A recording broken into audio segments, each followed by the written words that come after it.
আসসালামু আলাইকুম। সবাই কেমন আছেন? আশা করছি সবাই আল্লাহর রহমতে ভালো আছেন। আলহামদুলিল্লাহ আমিও ভালো আছি।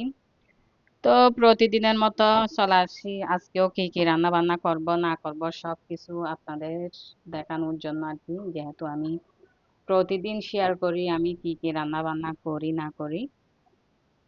যে যেখান থেকে বসে আমার ভিডিওটা দেখতেছেন অবশ্যই লাইক কমেন্ট ফলো করে আমার পেজের পাশে থাকবেন। আজকে কি কি রান্না বান্না করব একটা একটা করে দেখি।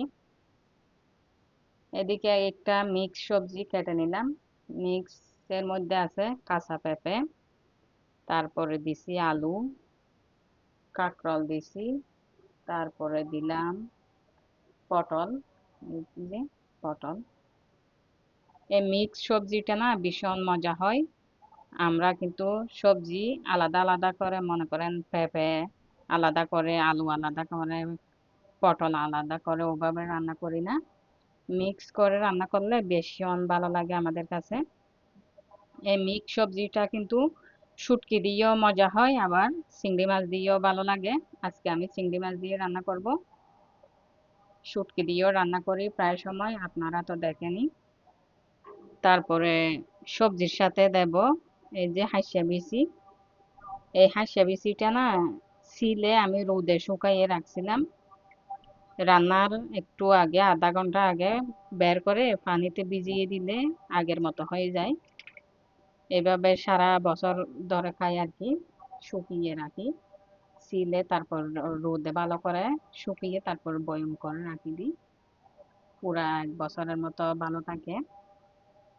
যেহেতু রান্না করব আমি একটু ভিজিয়ে নিলাম, আর একটু ভিজলে মানে আগের মতো হয়ে যাবে, একদম ফ্রেশ বিচি। হাঁসিয়া বিচি দিয়ে সবজি দিয়ে চিংড়ি মাছ দিয়ে রান্না করব। আর এদিকে তো মশলাপাতি বের করে নিলাম।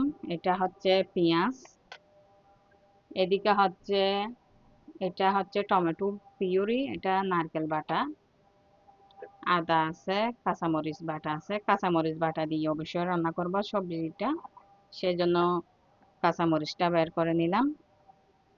এই তো চিংড়ি মাছ, এগুলা দিয়ে রান্না হবে। আর একটু তিত করলা ভর্তা করব। তিত করলা ভালো করে কেটে নিলাম, সাথে একটা আলুও দিয়ে দিছি যাতে তিতা ভাবটা একটু কম লাগে আর কি।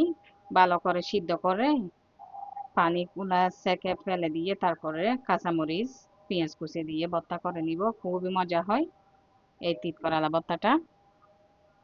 আর এদিকে হচ্ছে মাছ রান্না করব, পাঙ্গাস মাছ। পাঙ্গাস মাছ কিন্তু আমার বাচ্চাদের ভীষণ পছন্দ। আজকে রান্না করব, বুনা বুনা করব। এই তো পাঙ্গাস মাছগুলা ভালো করে পরিষ্কার করে নিলাম। আর এদিকে গরুর কলিজা বুনা করব। কলিজাগুলো আমি গরম পানি দিয়ে একটু ভিজিয়ে নিলাম, এরপরে সিদ্ধ করব গরম পানিতে। এই তো আর একটু পানি ফেলে দিই। কলিজা ছোট ছোট করে বুনা করলে কিন্তু ভীষণ ভালো লাগে। এই তো আমি ছোট ছোট করে কেটে নিছি। কলিজা বুনা কার কার পছন্দ কমেন্টসে জানাবেন। আবারও বলছি, আমার পেজটা এখনো যারা ফলো দেন নাই অবশ্যই ফলো করে দিবেন। তো আমার রান্না বান্না এতটুকু, রান্নার শেষে ফাইনাল লুক দেখাবো আপনাদের। সবাই ভালো থাকবেন, সুস্থ থাকবেন। আসসালামু আলাইকুম।